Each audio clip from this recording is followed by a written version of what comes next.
Bismillahirrahmanirrahim. Assalamu alaikum. I'm Dr. Shahid Latif, Associate Professor at Department of Computer Science, Sarhat University, Peshawar.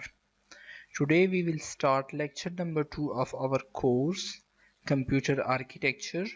The course code for Computer Architecture course is CS252.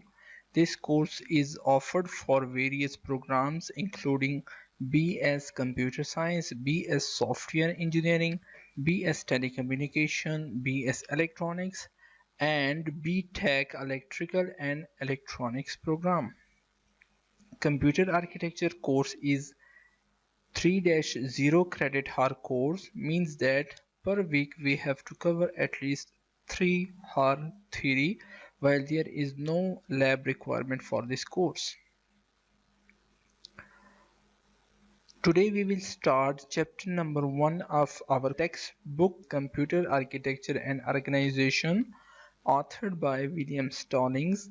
We are using 8th edition. If you have any latest edition of that book, it is also acceptable. Now, before starting our chapter number 1, which is Introduction to Computer Architecture, let's have a look on the previous lecture. Previous lecture was about the prerequisite required for this course. We learned that two courses, that is Digital Logic Design and Basic Electronics, were the prerequisite courses for this course of a computer architecture. Another course naming Microprocessor Architecture and Assembly Language was also suggested as the prerequisite course for this course of computer architecture. Then we discuss in lecture number 1 some major topics of that prerequisite courses, starting with the number system. We discussed that in computers we are only using the binary number systems. Binary number systems are those number systems in which there is two possible bits, the 1 and 0, which are these two digits are known as a binary bits. Another important number system is a decimal number system, which is used by human beings. So mainly we are dealing with the two number systems, the binary number system and the decimal number system. But still two other important number system with the name octal number system and hexadecimal number system will be also used in our course. These number systems are actually used for easiness, for easy representation of a very large or a very small binary numbers. For example, each octal digit will be equal to 3 binary numbers, and each hexadecimal number system digit will be represented by 4 binary bits. So we have a binary number of 12 bits. It can be represented or it can be converted to octal, and only 4 digits will be used for representation of that binary number. Similarly, the 12-bit binary number can be converted into hexadecimal number system, and only 3 digits of hexa will be represented for that binary number. Then we studied the data formats which we are used in our computer architecture course. The most common 3 types of data formats include ASCII, BCD, and the signed and unsigned integers or numbers. ASCII stands for American Standard Code for Information Interchange. This is a widely used data format in our computer systems. Then BCD is actually binary coded decimal, means that they are actually decimal numbers, but we have coded these decimal numbers into binary, and for each decimal digit starting from 0 to 9, each decimal number is represented by 4 binary bits. Similarly, signed and unsigned integers are those numbers where sign does matter, means that a number can be a positive or negative, then they are termed as a signed integers. And those numbers where sign doesn't matter, which are used as a natural numbers, so they are considered as a unsigned integers. In computer system, both type of signed and unsigned data will be used. After discussing the data formats, then we turn towards the microprocessor architecture. We discuss the general microprocessor architecture by saying that all the components, all the devices which are used or which are arranged in a system is known as its architecture. First of all, we start discussing the microprocessor architecture by considering the general architecture, and then we specifically discuss the 8086 microprocessor architecture. After discussing the microprocessor architecture, we learn that 3 types of buses are used in any computer system. These 3 types of buses were data bus, control bus, and address bus. In 8086 microprocessor, data bus is 16-bit wider, control bus is 16-bit wider, while the address bus was 20-bit wider. As its name reveals, data bus is used for carrying the data from one component to another component, from one device to another device, etc. Control bus is used for carrying the control signal from microprocessor to other peripheral devices or from external devices to microprocessor. Similarly, the address bus is used for carrying the address from microprocessor to the memory system. After discussing the buses, then we discuss memory, that what type of memories are used in our computer system. We classify these memories in 3 groups: the registers, which are also known as local memory; the internal memory, which can be represented by main memory or simply RAM; and the external memories, which can be termed as a secondary memories or backup memories. We also discussed that if we have number of address lines, then we can find the addressable memory of any computer system. Similarly, if we have a capacity, we have information about the addressable memory, then we can find that how many address lines will be required for addressing each location of that amount of memory. After discussing the memory management, we explain the instruction set. Instructions means commands or codes which tells the processor that which type of operation it has to perform and on which operands it has to perform that operation.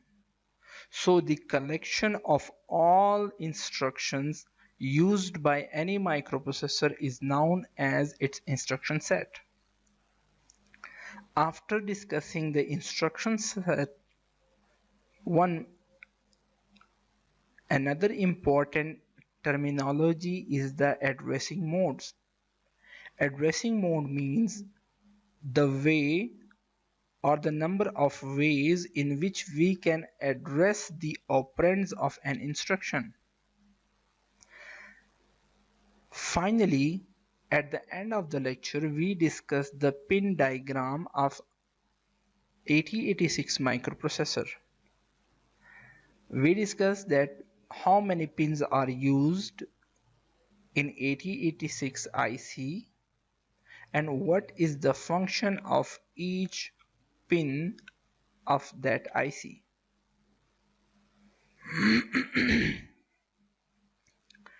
Presently, the major topics of this lecture include: we will start our lecture by discussing the computer architecture.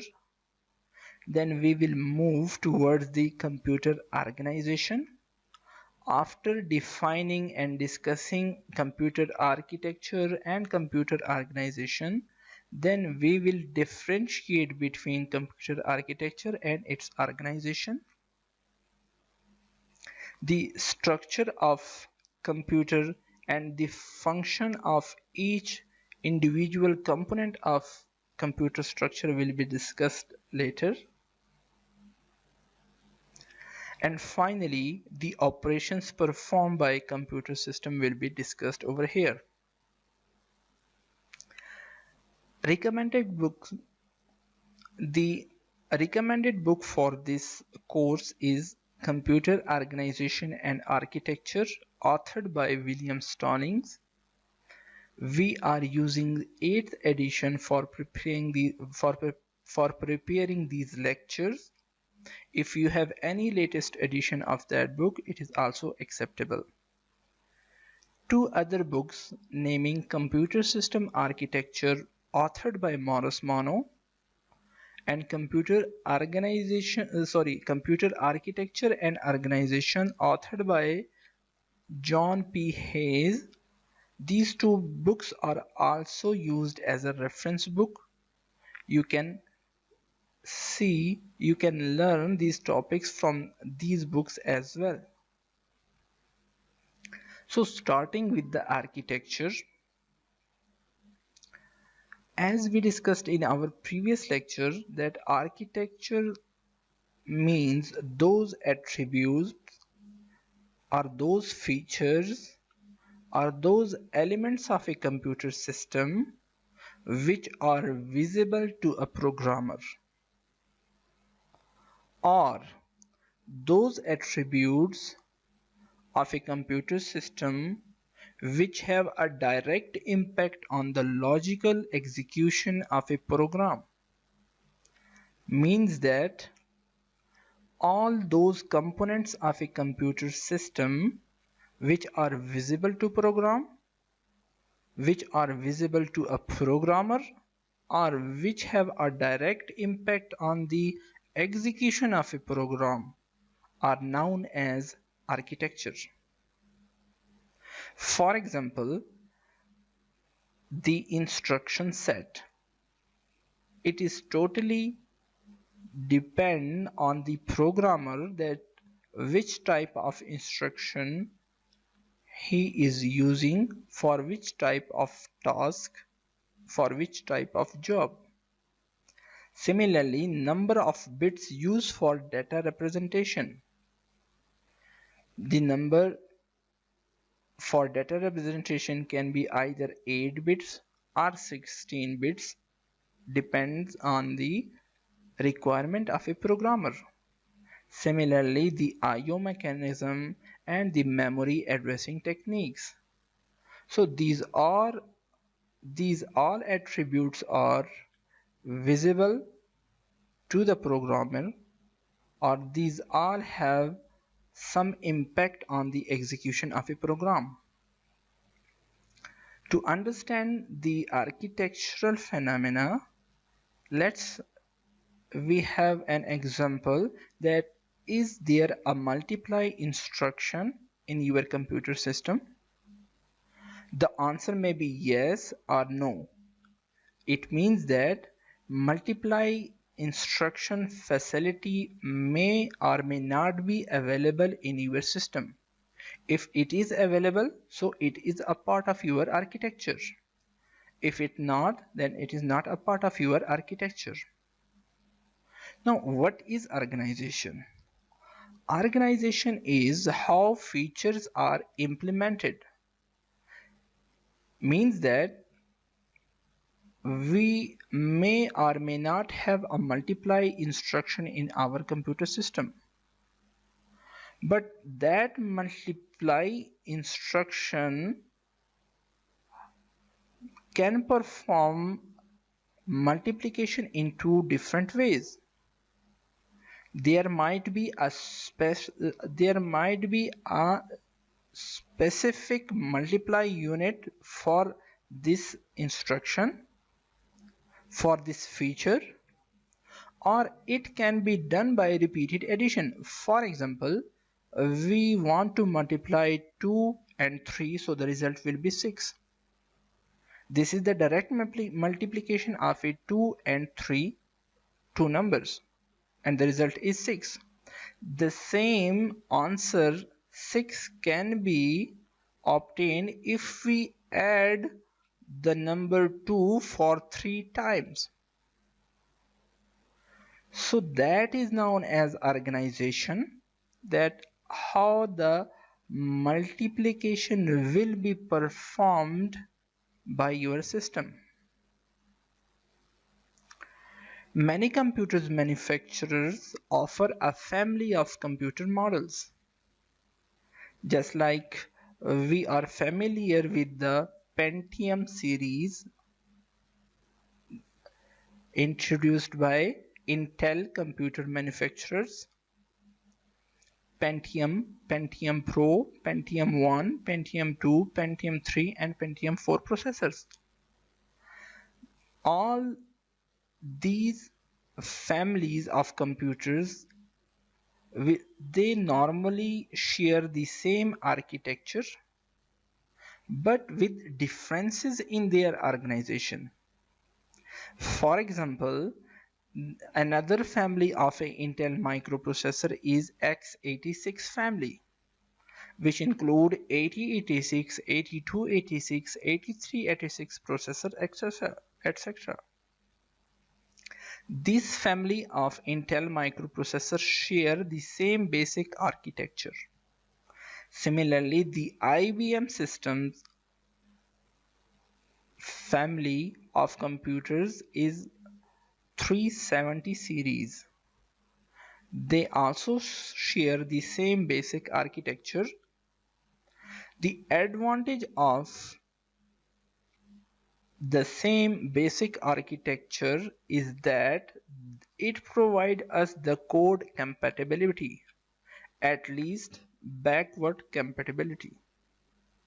Means that the code or the program written for one machine can be used by the other family members of that manufacturers. Now, organization differs between different versions.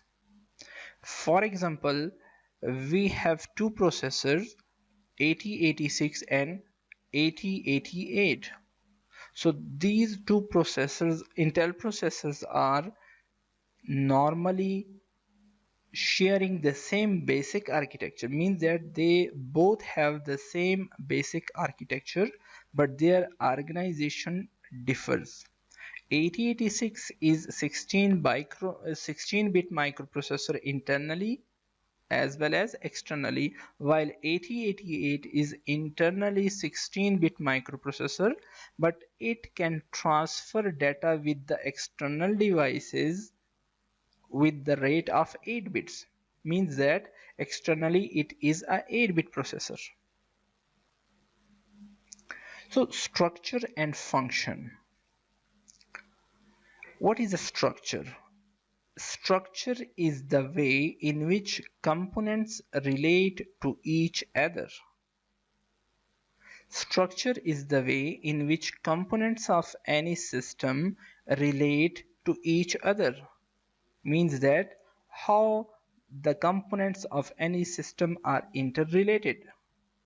For example, the memory structure means that memory cells, how these memory cells are interrelated to each other.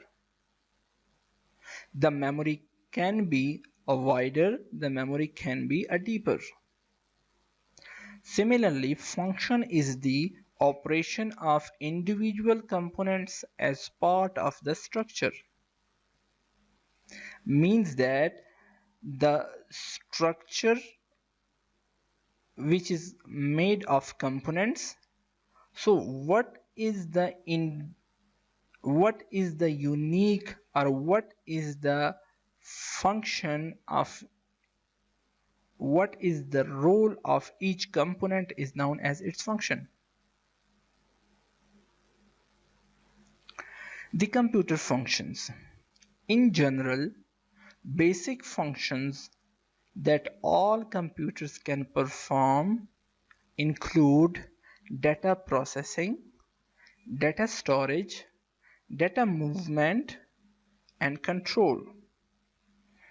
Data processing means to process or execute data of various forms. For example, we say that 2 plus 3 is an addition operation where addition is performed on 2 and a 3, which are two numbers. So here the data is processed or the data is executed. That type of function is known as data processing. Then data storage functions. We know that computers perform long-term data storage function as well as short-term data storage functions. The short-term data storage functions are performed while processing data on fly. Means that when data get in to a processor, it is processed or executed and immediately the result goes out. So for a very short term, the data is kept stored in a RAM. That's why it's known as a short-term data storage function. So both type of data storage functions is performed by computer systems. Third one is a data movement functions. Data can be moved between computer and the outside world. The outside world might be a source or destination. Means that a data can be moved from computer to any other external device. Similarly, from any external device, data can be moved inside the or into the computer system. The fourth one is the control functions. A unit or a section which is known as a control unit, it provides the computer with instructions. Means that control unit is responsible for controlling the flow of data, the rate of data, and all other aspects of a computer system with the help of the instructions.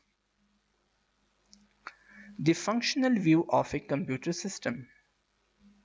Here you can see that a diagram is given which is made of all these four functions. The first portion represented here is a data movement operators which are used for data movement functions, control mechanism which is used for the control functions, data storage facility which is used for data storage function, and again data processing facility where data is processed. So these functions are used during the various tasks and jobs performed by the computer system.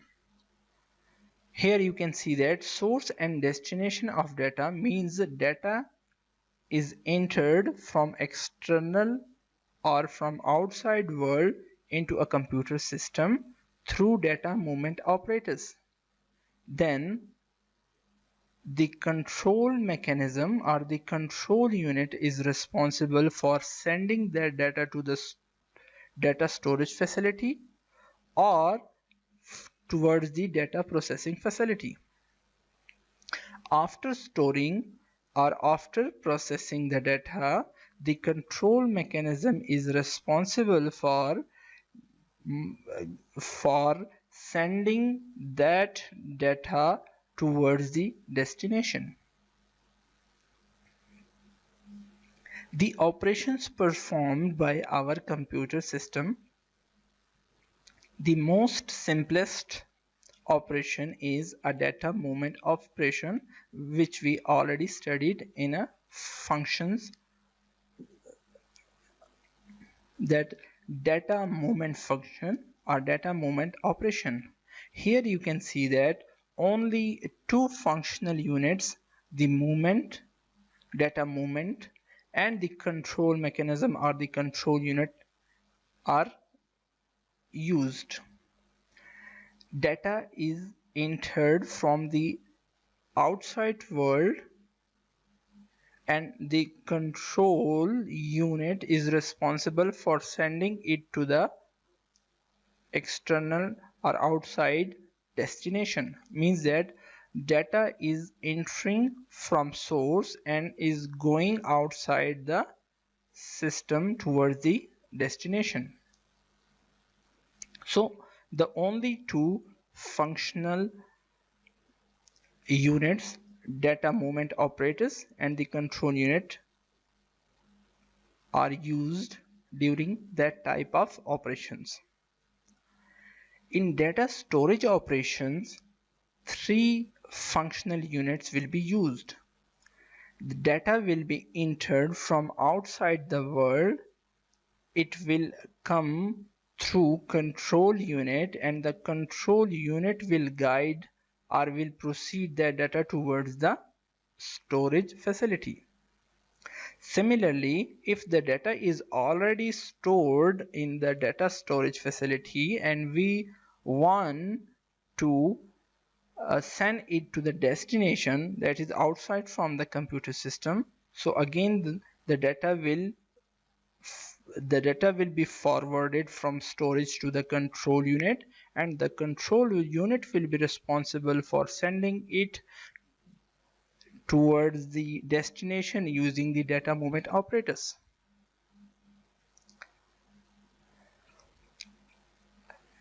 The third operation performed by our computer system is processing data from storage devices or processing data to storage devices.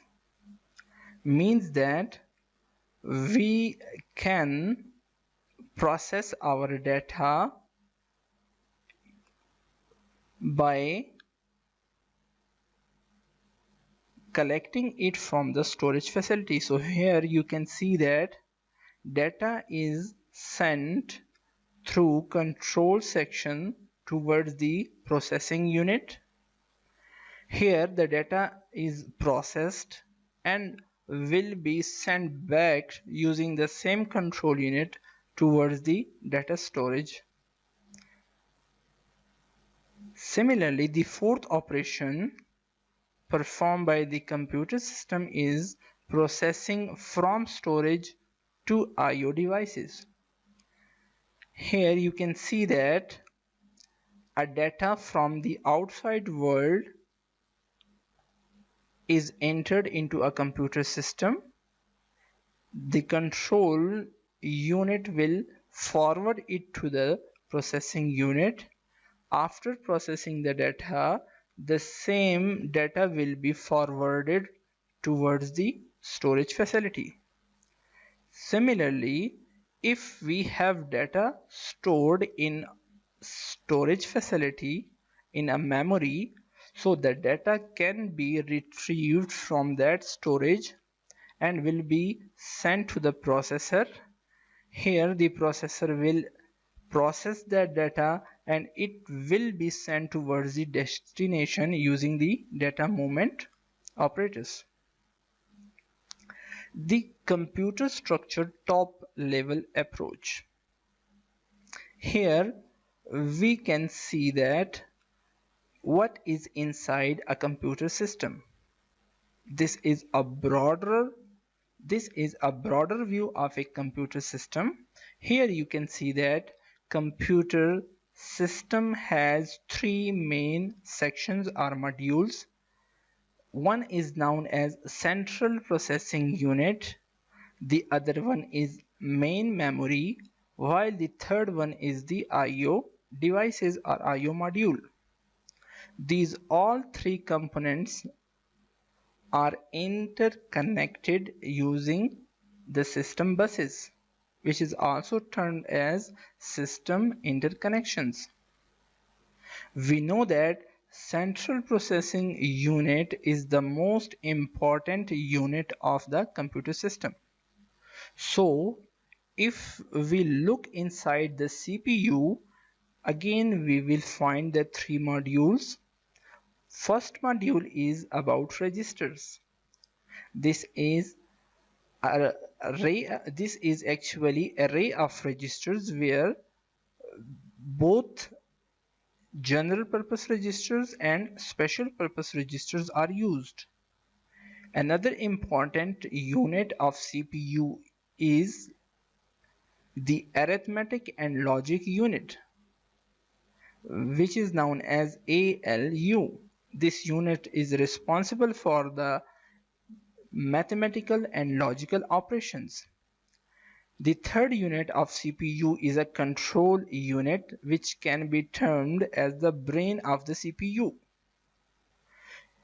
To connect all these three components inside CPU, we are using the internal CPU interconnections. Now, as we discussed that control unit can be termed as the brain of CPU, so let's look inside the control unit. The control unit is composed of three units. First of all, the sequencing logic.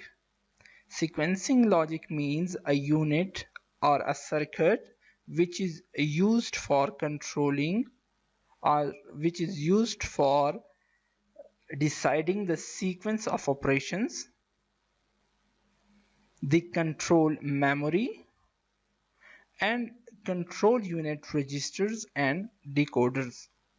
So the control unit of any CPU is made of these three sections.